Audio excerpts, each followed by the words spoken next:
So I think it's going to be a bit more, not as interesting as the other ones where you have demos, because we have been working mostly on the back end and the background of these things. But I hope I can provide a bit overview of all the libraries we've made and how they can be also integrated by other people in the ecosystem.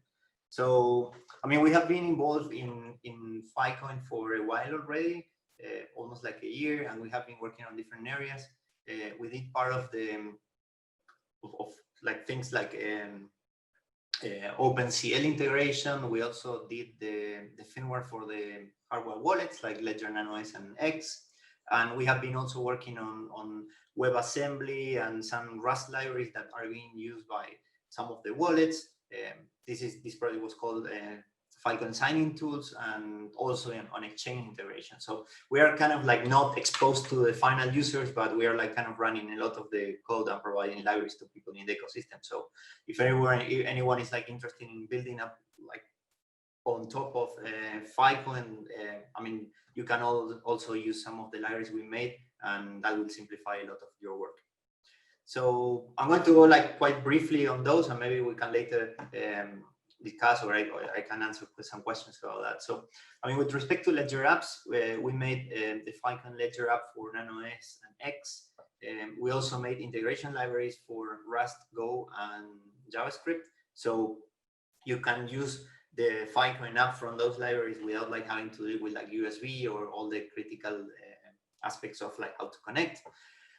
The Ledger app was extensively tested. We did like also API fuzzing, and just before the release, we went through a couple of like audits. One audit was done by Ledger, the other audit was done by a third party. And as you have seen in the previous presentations, these two projects like Leaf and Lotus have already integrated. So, I mean, it should be fairly easy to integrate into other components, given that you have like also support in different languages. Apart from that, some other projects, they need to have access to signing tools that are not just running on a hardware wallet. And it also requires interaction with nodes, transaction serializations, and things like that. So we also have been working on these Filecoin signing tools that some of the projects you've been watching, they also use that. We provide a JSON RPC service to connect. We also provide like a signing and verification. And all these libraries were also audited. You can use them from a lot of different languages. So we provide like examples and documentation and FFI support. So you can use the same library from C++, Java, Kotlin, Swift, Objective-C, Flutter, and many others. The examples are not extensive, so we didn't expose the whole API, but we provide a way of example on how to do that, and we can probably support like people in GitHub if they have like any kind of like big issues with this integration. Also, these Filecoin signing tools also integrate like Ledger, so you can like sign BLS or SecP or through the Ledger any of these messages and later relate to the chain. In addition, we have been working on exchange integration. So there is a new API that Coinbase is like working on that is called Rosetta. That's a Golang based SDK that allows you to kind of like abstract away different chains, and it simplifies all the process of integrating with an exchange, but also provides like the ability to query the chain and also get information similar to what a block explorer would do. What we did there is like we have a Dockerized deployment for this Rosetta proxy. It allows some simple caching, but we are like going to improve that like pretty soon, hopefully. And also allows for actor type resolution, like full chain indexing. It allows you to get access to metadata like non-sys gas estimation, something like that. And we test that extensively in our testing infrastructure. So we have like full node CI, we have access to low-level traces, so it's not just like the transaction itself, but we understand exactly how the transaction was executed inside the node. So even in the case of multi-sigs, it's very easy for exchanges to understand if a propose was actually producing a change, or if it was like one of the many proposes that are necessary to get to the change in the balance. So all this helps to have like a clear account reconciliation. So exchanges or projects that rely on Rosetta can like understand how the history of the full chain works out and understand like all the changes in all the accounts. Similarly to a Block Explorer, but also with a bit more detail because of the access to traces. And what we are planning to do next, well, it depends. I mean, we are like working with many projects in different areas, and there are some aspects that we have like quite a bit of experience. Like for example, the aspect of remote signers. So we have a project where we are like using remote signers for proof of stake, and we think that it could be useful to use also in Filecoin for all the miners. So we are like kind of finalizing this trust zone based device where we have like kind of an industrial device like data center ready that has like high performance, and we can provision keys from a ledger to this device and offload and later have like some interesting mechanisms, but we don't have to have a ledger that is a consumer device like handling from a data center. We are also thinking of like solving some of the latency issues that we have been working on. So do a full chain indexing and caching and having some kind of like a nice API on GraphQL with reorg support. So if the chain changes, we will do the full reindexing for only the special parts, and some other concepts like improving a bit more the signing tools and maybe working on some additional hardware wallet support. These are kind of like ideas that we are like discussing, but we would be happy to help in all these areas that are basically in the area of expertise of our team. So I would like very briefly on all the things we've been doing, but I'm happy to go through anything in more detail or maybe answer questions about that. But in a way, we didn't prepare like a demo because I think that you have seen in a way that our work through the demos of others, like in all the integrations that we help with. Yeah, makes sense. Yeah, I can ask you a few questions. So yeah, of course. Maybe number one, what are the kinds of applications you're seeing built? So of course, things like Glyph and others, but anything else that you've seen being built with the tooling? You mean additional applications that can use these tools? Yeah, that are already using the tools, or that you're excited to see using the tools. So as far as we know, so there are a few exchanges that are like relying on these. Also, Glyph and Lotus are already integrating with these libraries and tools. I think that there are like a few new projects that are also relying on this because of the impact and like the issues that we have seen in GitHub. Something that I didn't add in the presentation is that we have been working with some other people in Protocol Labs on the payment channel support. So, for example, our signing tools also support payment channels and the whole workflow, not only multisig. So we provide like WebAssembly support for that, and we have been like interacting with some people in Protocol Labs on the browser extension that supports retrieval operations. But I'm happy to. I mean, I think this is kind of like the early stages, and probably these tools will like probably need like a bit more feedback. I think the advantage of these libraries is that they cover like most of the basic workflows and they have been audited, so they can be used as a kind of like safe choice when dealing with like cryptography or operations like that.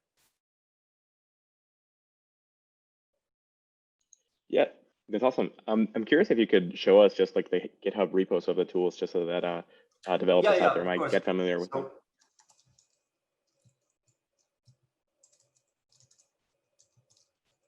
So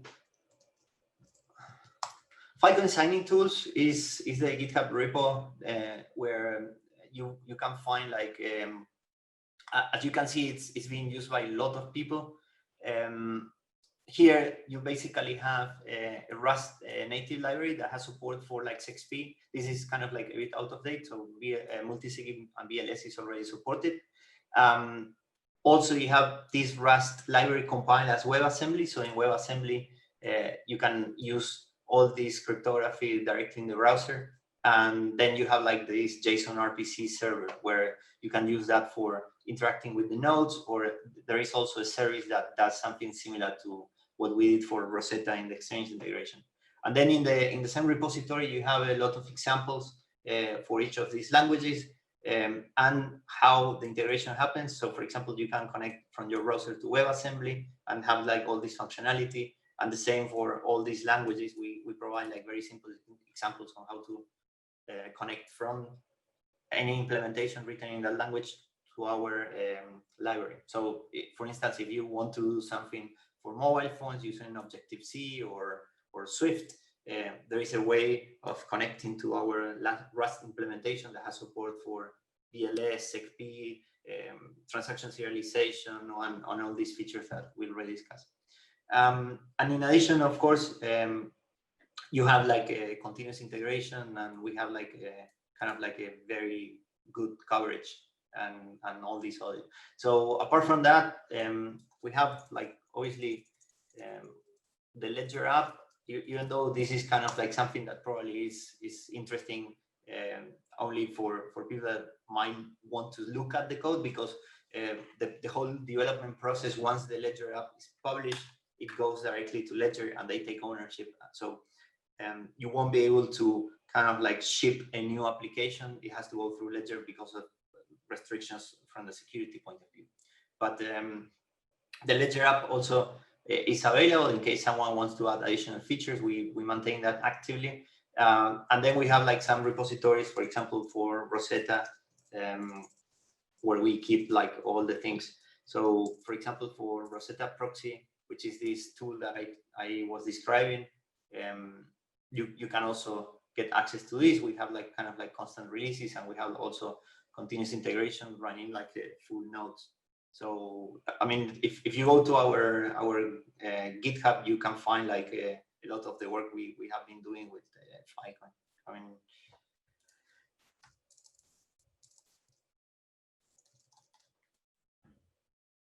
so here there are like a lot of components that are available. For instance, I think the recent integration into the Lotus CLI was particularly using probably like Ledger Filecoin Go. That is the complete communication and abstraction from like the device and any Go library. And we have like something similar for Rust, and we have the same thing for JS.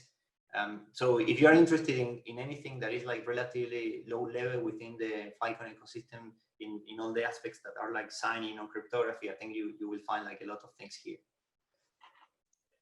Yeah, that's awesome. That's really cool. There are many people making web apps out there that need to sign transactions. So for those web developers out there, is there a specific module you recommend using that shows maybe like the example code on how to call Filecoin signing tools and things like that? Yeah, so this is the one that most people will be using, Filecoin Signin Tools. So if you go to examples, you will have like examples on how to use WebAssembly in the browser or directly in Node. And then here you have like different ways of doing. And for FFI, the same. You have like examples in C++, C, Flutter, and Go. So I mean, this is the point where you probably want to look at the examples. We have like been like doing a bit of like rebranding on the website. So soon we will have like all the documentation published there, like probably next week. So there you can find also some of the documentation. But otherwise, we have like the documentation is active here, like in Markdown. We need to kind of like restructure that. But here you have like all the examples on how to, for example, do key derive or key derive from seed, and how to serialize a transaction and communicate with the node. So all the bits and pieces that anyone that is building on top of Filecoin needs to sign or use a ledger or anything is all here, even if that's in a mobile device. It's all kind of documented, and we have like continuous integration for all these cases. So you can see that that's kind of like working and being tested. So I mean, this to go to master. So here we have like all the tests for like Ledger, services, Rust, and NPM and everything. So if anyone in the ecosystem is really looking to do some integration, I think they will find like a lot of things here.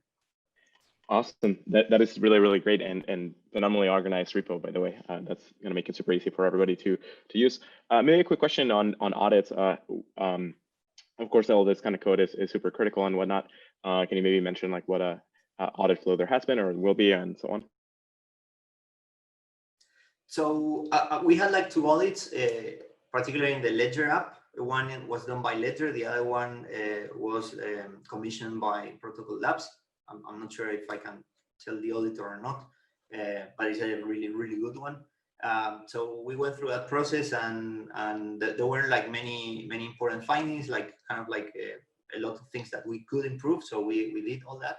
We also have like some interesting tooling for fuzzing. So fuzzing means that we send a lot of like random data to the tool, to the point that we like check that the coverage of the whole application is like really high, and that we don't have like bugs in very odd corner cases. So we do that not only for Filecoin signing tools, but we also have like the whole infrastructure for the Ledger app. In the case of the Ledger app, there is something also kind of like interesting. We have our own emulation tool, where for every time we make changes, and this was also part of the audit, we run like integration tests where we run a simulated app where we check that everything is working and even the screen has not changed, and we check that all the values are correct. So we have a very structured workflow for all these things. And on top of that, obviously, Ledger does their own homework and verifies that. So if you see, for example, the Filecoin app at the moment is like forked by Ledger, and that's what we need to kind of like follow now. Anytime we need to make a change, we need to kind of like send a pull request to Ledger, and they will review the code again. But I think in general, the audit was like very fruitful, and it took like kind of 2 weeks. Yeah, that's awesome, and it's really cool to see an emulator for Ledger and everything, doing testing with all of that. That's super cool. Yeah, that is quite useful. We run that in CI for every change, so we're kind of like quite confident that we don't break it or have like issues later on the field. Totally, and then maybe you mentioned kind of remote signer support as a thing that's gonna come in the future. I know that's something that a lot of people might be interested in. Maybe tell us a little bit about that. So remote signing is a project that we have been working like in a more general case. What we are doing is we are considering. So the problem, I mean, I can tell like we did that for a few other projects already. Each project is slightly different. Basically, the problem we've seen in the field is that many people are kind of relying to the solution that is available, that is like having a ledger in the data center, but ledger devices are actually consumer devices, and they might not have first the computing power to run things like a VLS with low latency, and at the same time it's something that is not designed for that purpose. So we have been trying to find something in the middle. Ledger has a very good feature that is like you have like physical security. So even if you get access to the device, you can extract the keys. But actually, for someone like a miner, the main problem is logical security. It's not so much about getting access to the device, where in a data center probably you have like already physical security, like 2 guys at the door that don't let you get in. So in most cases, the main issue is physical security. So what we've been working is in using a trusted execution environment in an industrial device with much more computing power. We have been experimenting. We didn't want to use SGX because of all the issues that they have been having in the last few years. So we have been working mostly with ARM. We have a kind of nice implementation using Rust in a T, in a small industrial device. And we support like a range of like signature schemes. So one thing that we were like thinking is using Ledger to provision the key to this device. This device stays in the data center, has like kind of like low latency in the case of VLS. It can be also be sourced from the field like very cheaply. So you can have like 3 or 4. So you don't have to buy like really expensive HSMs that if you want to have like a good backup, the price for a new miner, not like top of the line miner, it can be like too high. So the idea is that what we are trying to do is to kind of provide software for these devices. We are not in the hardware business, so people can source the devices and use them. Basically, in a very quick way, it would be like something similar, like an industrial quality Raspberry Pi that you can buy. You can install the software, you have a secure boot, you sign the firmware with your own ledger device, you provision the keys, and then you have that thing running in the data center in a much more secure way than keeping the keys in a host. That's awesome. That's really, really cool. I think a lot of folks are gonna be very excited about those kinds of tools. Lots of different kinds of applications will want that. Juan, this has been awesome. Thank you so much for this talk.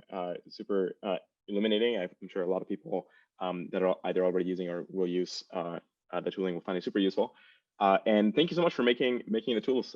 These tools are super useful and valuable for a lot of people. So thank you very much. Thank you very much for having me.